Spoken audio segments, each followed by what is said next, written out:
A reading from the Holy Gospel according to Luke. Mary set out and traveled to the hill country in haste, to a town of Judah, where she entered the house of Zechariah and greeted Elizabeth. When Elizabeth heard Mary's greeting, the infant leapt in her womb, and Elizabeth, filled with the Holy Spirit, cried out in a loud voice and said, "Blessed are you among women, and blessed is the fruit of your womb. And how does this happen to me, that the mother of my Lord should come to me? For at the moment the sound of your greeting reached my ears, the infant in my womb leapt for joy. Blessed are you who believed that what was spoken to you by the Lord would be fulfilled."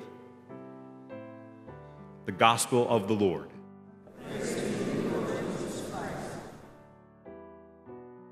When was the last time you had news that you could not wait to share? What was it about? And who were you able to tell first? Did you find yourself to get even more excited in the midst of the telling? And was there a sense in which your joy was not really complete until it was shared? This is where we can take our cues from children as great examples of what it is to not be able to hold back.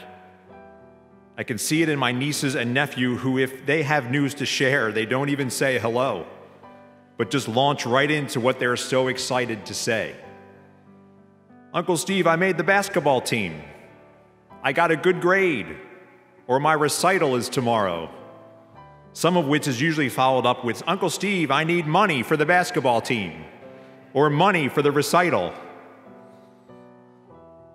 Well, I don't think Mary was hitting her family member Elizabeth up for money in this visitation, but it is clear that Mary could hardly wait to visit with Elizabeth, traveling in haste, so that both of their joy might be complete. And in the moment of their meeting, we are invited into how Elizabeth and Mary react to God's presence in their lives. It turns out that Jesus, God's love with us, is already having an effect. I had the opportunity once to ask a spiritual directee how he would like to respond to the realization of God's presence in his life. He looked at me and asked, "What do you mean? Like if I were to pray as if no one was watching?" To which I emphatically responded, "Yes, pray like no one is watching." He said he wanted to jump into God's heart and wrap his arms around it. And what a prayer that would be. I was struck by that notion of praying like no one is watching, which is precisely what Elizabeth and Mary are doing in this moment. Praying like no one is watching, reveling in God's presence in their lives. From St. Paul's letter to the Hebrews, we hear that God does not desire sacrifice, but a body you prepared for me.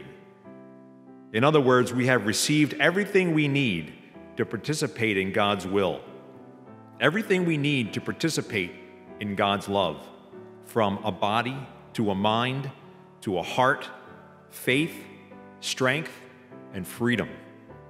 No matter how young, like Mary, or how advanced, like Elizabeth, we have what we need to do God's will, which is to say, we have what we need to have life and have it to the full.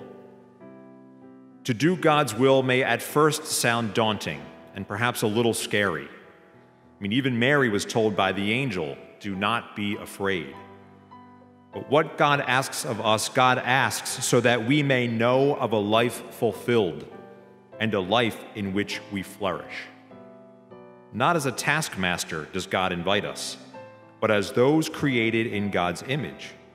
And therefore, God asks of us what is to our benefit and to the benefit of those around us. Clearly, neither Mary's nor Elizabeth's pregnancies were meant for them alone. Even before giving birth, God's love is having an effect. Now, none of this is to say that there was no trepidation on the part of Mary or Elizabeth at first. There must have been a million thoughts going through their heads, questioning the wisdom of all of this. Not married, too young, too inexperienced. or too old, too late, how am I going to do this? But any challenging voices we hear or any hesitation on our part when it comes to God's will is ultimately not from God. So while not always easy, the challenge, the fear, the hesitation requires that we push past what may be that initial reaction that would have us do otherwise. Push past that and go deeper, listening for the voice that is closer to who God created us to be, closer to who we really are. St. Ignatius would have us remember that at times, the Creator will deal directly with the creature, which is to say, God at times deals directly with you, and at times directly with me. We get a sense of this in Mary's story, and a sense of this in Elizabeth's experience as well. And we understand this to be the case for both their spouses, Joseph and Zechariah as well.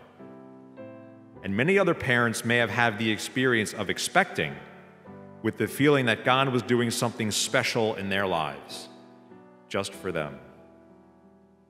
Now, of course, at this moment in time, at this moment in the faith lives of these two women, they could not have known the full story like we do now. This visitation is taking place months before Jesus' birth. It's taking place 30 years before his crucifixion. And oh, the things Mary will experience in between. She's told a sword will pierce her soul when Jesus is a baby. Mary and Joseph will lose him for 3 days when he's 12 years old. Mary will think Jesus has perhaps lost his mind when he turns 30 and starts out on his public ministry. She will despair for at least 3 days, and more likely more, when he is taken off the cross and laid in a tomb, as the God she now wildly praises appears to deceive and abandon her. The journey is a winding one, to say the least. And from our own lives, we well know that not every moment is the best, not every moment a walk in the park. Perhaps the sword of doubt pierced our souls at one time or another. Perhaps we too lost sight of Jesus or our faith for days and maybe longer. Perhaps someone around us thought we were losing our minds from time to time. And perhaps many of us have wept and continue to mourn, having lost loved ones along the way. But as we look back through our lives' ups and downs, perhaps we can also take heart, recognizing the gift of faith that saw us through it all, good times and bad, peaks and valleys, God's presence with us always, whether we realized it or not. Today we've been invited into a visit between two women who are reveling in the good news like no one is watching. So how would your excitement ring out? Perhaps it would be similar to Elizabeth's. In what ways did God seem to be laboring for you personally? In what ways was God then able to work through you, for those around you, and beyond? Today, these two mothers-to-be celebrate what God is doing through them. And today, we celebrate what God has and is continuing to do through us all, throughout all of these years. And if we're honest, we must recognize that what God has been able to do is way more than we could have ever have hoped to accomplish on our own, more than we could have ever asked or imagined. And so hear the words today that Mary hears. Take them to heart. Blessed are you who believe that what was spoken to you all these years by the Lord would be fulfilled.